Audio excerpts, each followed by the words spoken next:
પાલનપુર શહેરની ફરતે બાયપાસ રોડમાં જમીન સંપાદનનું જાહેરનામું પ્રસિદ્ધ કરવામાં આવ્યું છે.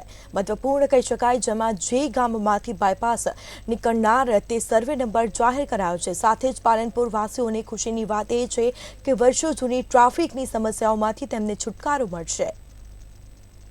પાલનપુર શહેરની ફરતે બાયપાસ રોડમાં જમીન સંપાદનનું ગુજરાત સરકારના મહેસૂલ વિભાગ દ્વારા જાહેરનામું પ્રસિદ્ધ કરાયું છે, જેમાં જે ગામોમાંથી બાયપાસ નીકળનાર છે તે સર્વે નંબર જાહેર કરાયા છે. પાલનપુર શહેરમાં ટ્રાફિકની સમસ્યા જટિલ છે, ત્યારે એરોમા સર્કલ પર સર્જાતા ટ્રાફિકનું ભારણ ઘટાડવા પાછલા કેટલાય વર્ષોથી શહેરીજનો માંગ કરી રહ્યા છે. 2 વર્ષ અગાઉ રાજ્ય સરકાર દ્વારા બાયપાસની જાહેરાત કરવામાં આવી હતી, ત્યારે 2 વર્ષ બાદ હવે જમીન સંપાદનની કામગીરી માટે જાહેરનામું બહાર પડતા શહેરીજનોને આંશિક હાશકારો થયો છે અને બાયપાસ હવે બનશે તેવી બાબતને સમર્થન મળ્યું છે.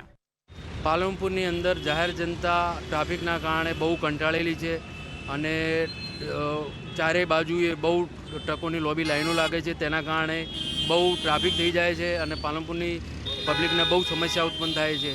કોઈ સ્કૂલે જતું હોય તો અડધો કલાક લેટ પહોંચે છે, કોઈને ઇમરજન્સી સારવાર હોય તો તે મળી શકતી નથી અને તેના કારણે મૃત્યુ પામે છે અને બીજી ઘણી બધી તકલીફો પડે છે. કોઈ છે અને અગાઉ આંદોલન પણ ટ્રાફિકને લઈને કરવામાં આવ્યા છે, આમરણ ઉપવાસ કરવામાં આવ્યા છે. ત્યારે સરકારે આ વાતને સાંભળી છે અને ખૂબ જ ખુશીની વાત છે કે પાલનપુરમાં બાયપાસ જ્યારે પાસ થયો છે તો સરકારને અમારી એટલી વિનંતી છે કે આ બાયપાસનું કામ તમે જ્યારે હાથ ઉપર લીધું છે, વહીવટીતંત્ર દ્વારા જ્યારે જાહેરનામું બહાર પાડવામાં આવ્યું છે અને જમીન સંપાદન પણ થવા લાગી છે, તો સરકારને એટલી વિનંતી છે કે જલ્દીમાં જલ્દી આ ટ્રાફિકની સમસ્યા હલ કરવા માટે બાયપાસનું. પાલનપુર એરોમા સર્કલની ટ્રાફિક સમસ્યા છેલ્લા 10 વર્ષથી શહેરીજનોને અને પસાર થતા તમામ વાહન ચાલકોને પરેશાન કરી રહી છે.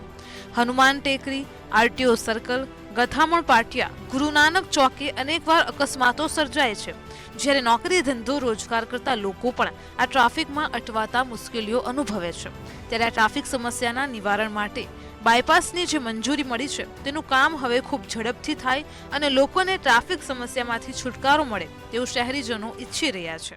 તો મારું સરકારને એક જ વિનંતી છે કે જે બાયપાસ તમે મંજૂર કર્યો છે એનું કામ ઝડપી શરૂ થાય અને અમને આ એરોમા સર્કલથી જે આરટીઓ સુધીનું જે ટ્રાફિકનું જે છે કે સવાર આવીએ કે સાંજે આવીએ કે બપોર આવીએ તો અમારે જે અડધો કલાક વેઇટ કરવો પડે છે અને અમે કંટાળી ગયા છીએ. તો જે બાયપાસ મંજૂર થયો છે ને એને કામ જે છે ને એ બને એટલું સ્પીડમાં સરકાર ચાલુ કરે એવી અમારી નમ્ર વિનંતી છે અને અમને ટ્રાફિકમાંથી મુક્ત કરે. પ્રાથમિક જાહેરનામાના સારું પ્રાંત કચેરી દ્વારા સરકારશ્રીમાં જાહેરનામાની પ્રક્રિયા માટે મોકલી આપવામાં આવેલ છે, જેને ટૂંક સમયમાં પ્રાથમિક જાહેરનામું સદરવું બાયપાસ પાલનપુર બાયપાસનું પ્રસિદ્ધ કરવામાં આવશે, જે હેઠળ પાલનપુર તાલુકાના 15 ગામડાના ખાનગી 534 સર્વે નંબરની અંદાજિત 180 હેક્ટર ખાનગી જગ્યાનું સદરુ પ્રોજેક્ટ માટે સંપાદન કરવામાં આવનાર છે.